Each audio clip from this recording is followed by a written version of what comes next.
Exumbra in veritate. In veritate. Welcome back to Christian Tradition. Last time I covered the clean-up, that is confession. In this video we are talking about the healing touch, that is the anointing of the sick. Before you go, please do hit like, subscribe and comment below.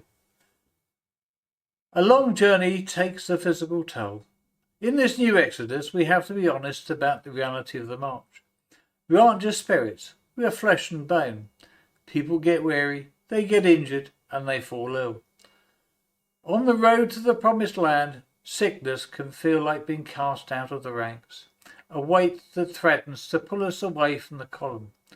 But the king is not a distant commander. He is a healer who understands the frailty of the human frame. He established a specific protocol to reach out and touch the wounded soldier, bringing them back to the strength of the community. This pattern of using oil to restore someone to the life of the people is woven into the very beginning of the records. In the Old Testament, specifically in Leviticus 14, there was a detailed procedure for a leper who had been cured. The priest would take oil and anoint the person's ear and hand. It was a physical sign that they were no longer unclean or set apart by suffering.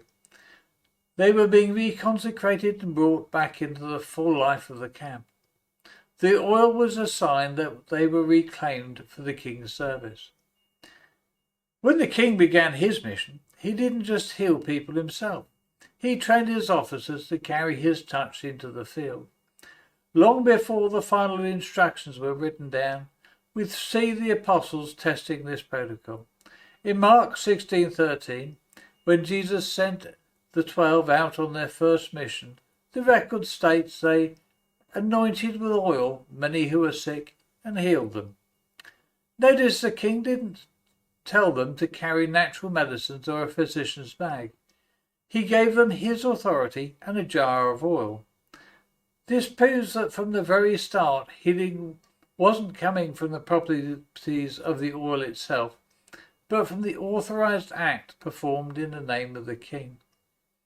Finally, we see this protocol formalised as a standing order for the entire kingdom. In the letter of James, that's chapter 5, 14-15, the command is absolute. Is any among you sick? Let him call for the elders of the church, and let them pray over him, anointing him with oil in the name of the Lord.